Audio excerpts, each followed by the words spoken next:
Hi everyone.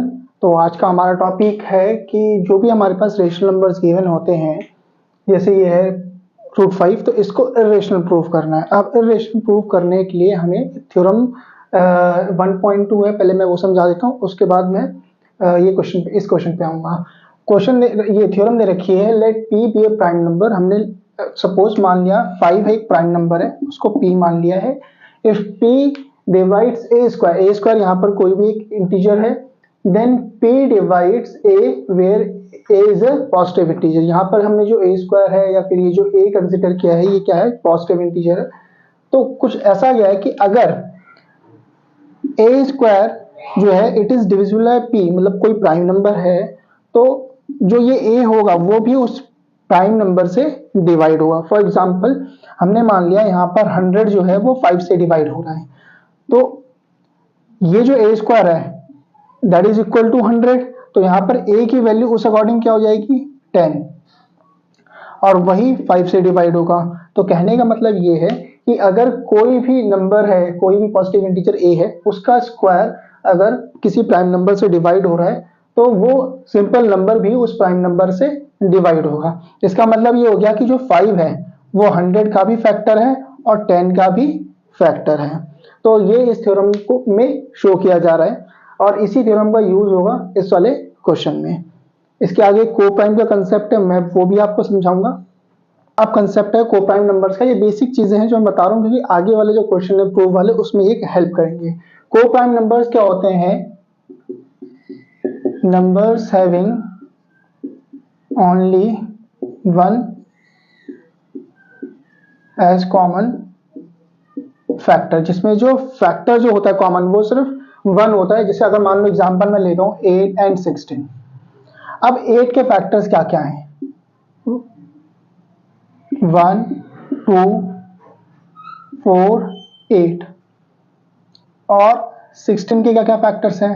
1 2 4 8 16। अब इसमें common क्या क्या है? देखो 1 कॉमन है, 2 कॉमन है, 4 कॉमन है, 4 कॉमन है। तो यहां पर 1 2 4 ये सारे कॉमन फैक्टर्स हैं। तो इस केस में ये जो नंबर्स हैं 8 एंड 16 ये कोप्राइम नहीं होंगे। अब सपोज मैंने मान लिया 15 एंड 28, तो 15 के फैक्टर्स क्या हो गए? 1 3 5 15। 28 के फैक्टर्स 1 2 4 7 14 28, ये फैक्टर्स हो गए। अब इनमें कॉमन क्या है? सिर्फ 1 जो है वो कॉमन है, इसके अलावा और भी कोई फैक्टर कॉमन नहीं है।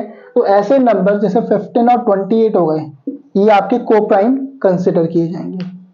तो ऐसे बहुत सारे एग्जांपल्स हैं, जैसे कि हो गया 4 और 9 हो गया, 3 और 5 हो गया, ठीक है। ये क्या हो गए? कोप्राइम नंबर्स होते हैं जिनमें कॉमन फैक्टर सिर्फ क्या होता है? 1 होता है। क्वेश्चन आ गया है, prove that root 5 is irrational. अब इसको इर्रेशनल प्रूव करना है, तो यहाँ पर हमारी थ्योरम और कोप्राइम का कंसेप्ट है, दोनों यूज करेगा।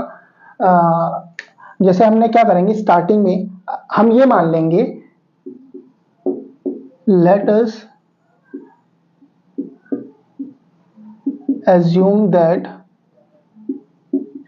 रूट 5 इज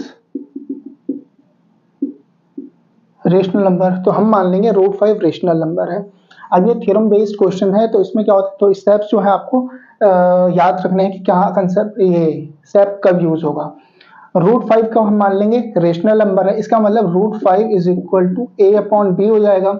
अब ए अपॉन बी की जगह p upon q, x upon y आप कुछ भी ले सकते हो, कोई इशू नहीं है उसमें। अब ए अपॉन बी था, और कंडीशंस क्या है यहाँ पर?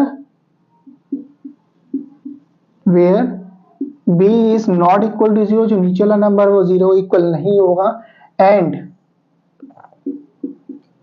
ए एंड बी ये दोनों जो नंबर्स हैं आर कोप्राइम।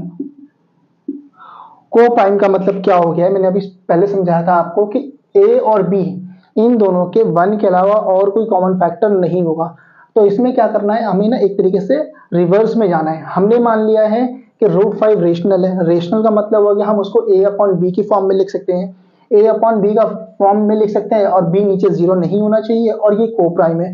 तो अगर हम ये प्रूव कर दें ए एंड बी को प्राइम है, इसका मतलब ये हो गया ना कि ए एंड बी इसके सिर्फ एक ही फैक्टर कॉमन है और वो 1 है। अगर हम ये प्रूव कर दें कि भाई 1 के अलावा ए और बी के और भी फैक्टर्स हैं, तो इसका मतलब ए और बी को प्राइम नहीं रहेंगे, और जब वो को प्राइम नहीं है तो वो रेशनल नहीं है, और जब वो रेशनल नहीं है तो क्या है, वो इर्रेशनल है। तो इस तरीके से हम इसको कॉन्ट्राडिक्ट मेथड से सॉर्ट आउट करेंगे।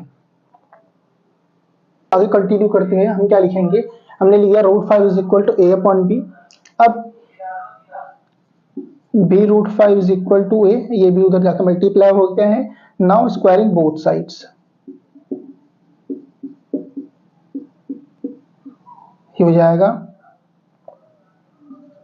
B root 5 square is equal to a square, तो ये हो जाएगा 5b square is equal to a square. So b square is equal to a square upon 5। अब यहाँ पर थ्योरम यूज हो जाएगी जो हमने पहले थ्योरम पढ़ी थी कि ए स्क्वायर जो है वो 5 से डिवाइड हो रहा है। ए square is divisible by 5, therefore a is also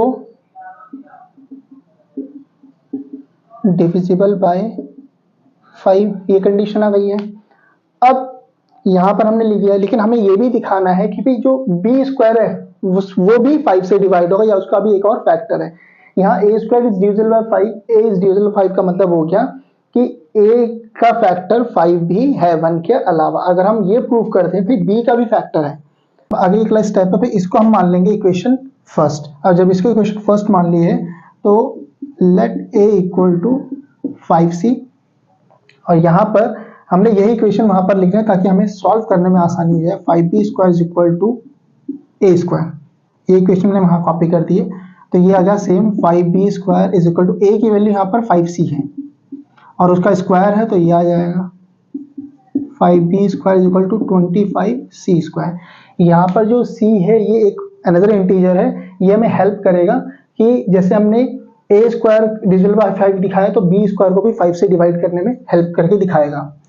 तो हो जाएगा 5 इंटू 1 और ये 5 इंटू 5, तो इक्वेशन हो गई 5b square is equal to b square is equal to 5c square. तो अब b square is equal to ये 5 इधर जाके ट्रांसपोज होकर डिवाइड हो जाएगा सी स्क्वायर। तो यहाँ पर हमारे पास दोबारा से हम वो कंडीशन लिख सकते हैं, b square is divisible by 5, तो b is also divisible by 5, ये वाली कंडीशन हमारे पास आ गई। इसका मतलब ये हो गया कि a और b दोनों ही 5 से डिवाइड हो रहे हैं। अब दोनों 5 से डिवाइड हो रहे हैं, इसका मतलब क्या हो गया कि a और b का 1 के अलावा और भी फैक्टर्स हैं जो कॉमन है, वो मैं यहां पर कंडीशन लिख देता हूं। Here a and b are having another common factor, therefore it contradicts the fact and root 5 is irrational। Contradicts the fact का मतलब हो गया जो हमने कंसीडर किया था रूट 5 जो है रेशनल है, तो वो अजम्पशन हमारी गलत हो गई है। तो हाँ आप लिख देंगे हमारी जो अजम्पशन है that is wrong and root 5 is irrational number. तो इस तरीके से क्वेश्चन सॉल्व होगा। इसी तरीके एक और क्वेश्चन मैं करा देता हूं आपको।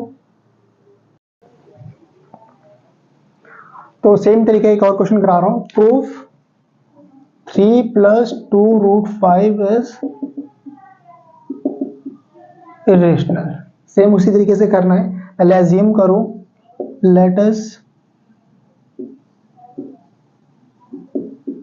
assume that 3 + 2 root 5 is rational। हमने इसको रैशनल मान लिया है, तो according to steps 3 + 2 root 5 is equal to A upon b, same वही कंडीशंस है, where b not equal to 0, a and b are coprime. अब ये कोप्राइम हो गए, तो इसको हम लिख सकते हैं 2√5 is equal to A upon b, ये 3 उधर जाके ट्रांसपोज जाएगा, तो it will be a upon b minus 3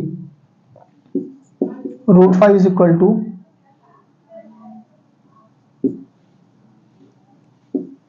A upon b minus 3, ये 2 यहाँ पर मल्टीप्लाई होता है उधर जाके डिवाइड, तो it can be written as 1/2। अब इसका मतलब ये हो गया है √5 is equal to A upon b, ये नंबर अंदर मल्टीप्लाई होगा, नीचे नहीं कुछ नहीं 1 है, माइनस फिर ये 3/1 से मल्टीप्लाई होगा, तो 3/2 हो जाएगा।